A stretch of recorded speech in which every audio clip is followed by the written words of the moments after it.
राज्यामध्ये वंजारी समाजाचा आदिवासीत समावेश करण्यात यावा अशी मागणी वैद्यकीय शिक्षण मंत्री जितेंद्र आव्हाड यांनी केली। याबाबत आव्हाड लवकरच मुख्यमंत्री पृथ्वीराज चव्हाण यांची भेट घेणार आहेत। वंजारी समाजाचा आदिवासींमध्ये समावेश करा अशी आव्हाडांची मागणी आहे।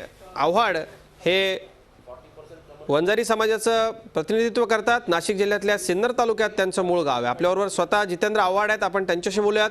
आव्हाड साहेब, वंजारी समाज मोठ्या प्रमाणावरती आहे राज्यामध्ये, काय नेमकी आपली मागणी आहे, आपण सविस्तर माहिती सांगा। याच्यामध्ये असं आहे की ही मागणी माझी नाही आहे। पहिली गोष्ट, काल माझ्या बीड, जालना, उस्मानाबाद, मान, खटाव म्हणजे असे वेगवेगळ्या महाराष्ट्रातल्या जिल्ह्यातले काही लोक भेटली। त्यांची अशी मागणी होती की ऊसतोड कामगार, वंजारी समाजाची आर्थिक परिस्थिती, वंजारी समाजाचा इतिहास, वंजारी समाज जो ठाणे जिल्ह्यातील बोईसर भागामध्ये क्रिमिनल ट्राईब म्हणून त्याच्यावरती ब्रिटिशांनी शिक्का मारलेला आहे। त्यांचं म्हणणं होतं की हा सगळा विचार घेऊन तुमच्या नेतृत्वाखाली आपण मुख्यमंत्र्यांना भेटूया अगदी आणि आपली मागणी की बाबा आम्हाला स्पेशल कॅटेगरी तरी निदान द्या, याच्यासाठी आपण आग्रह धरा, असं त्यांनी मागणी माझ्यासमोर मांडली। आव्हाड साहेब, हे सगळी मागणी आल्यानंतर आमच्याकडे भरपूर फोन कॉल्स येत आहेत, लोकांना उत्सुकता आहे सगळ्यामध्ये। एक गोष्ट अशी आहे की वंजारी समाज अनेक ठिकाणी अत्यंत वाईट परिस्थितीत आहे, हे खरं असलं तर अनेक ठिकाणी पिढ्यानपिढ्या जमीनदार असलेला वंजारी समाज देखील आहे।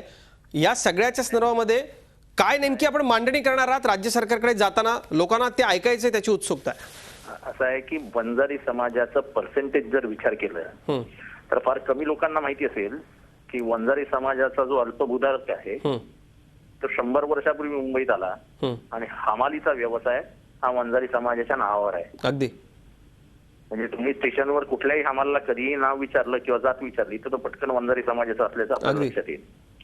कापड मार्केट मधले सगळे रोजंदारीवरती काम करणारे हमाल, स्टेशनवरचे हमाल, नंतर तुम्हाला मुंबईच्या भाजी मार्केटच्या बाहेर फळं विकणारा जो समाज आहे, भाजी विकणारा जो समाज आहे, हे सगळे वंजारी समाजाचे।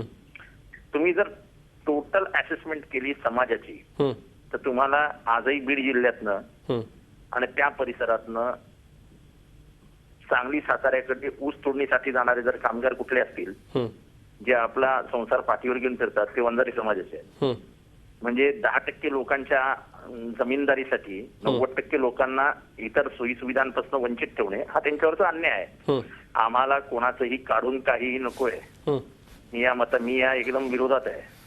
आणि माझी मूळ मागणी म्हणजे मी स्वतः मागणी केली असं नाहीये, तर समाजातले काही प्रतिनिधी मला येऊन भेटले आणि त्यांचं म्हणणं होतं की शैक्षणिक दृष्ट्या आपला समाज मागासलेला राहतोय, आपल्याला म्हणावं तेवढ्या सवलती मिळत नाहीये, तेव्हा काही स्पेशल रिझर्वेशन आपल्याला मिळाले पाहिजे। स्पेशल रिझर्वेशनच्या संदर्भामध्ये ही आपली मागणी आहे आणि जितेंद्र आव्हाड आपल्याला सांगतात की ही त्यांची नाही तर समाजाकडून आलेली मागणी आहे। धन्यवाद जितेंद्र आव्हाड, आपण बोललात झी24 तासशी त्यासाठी।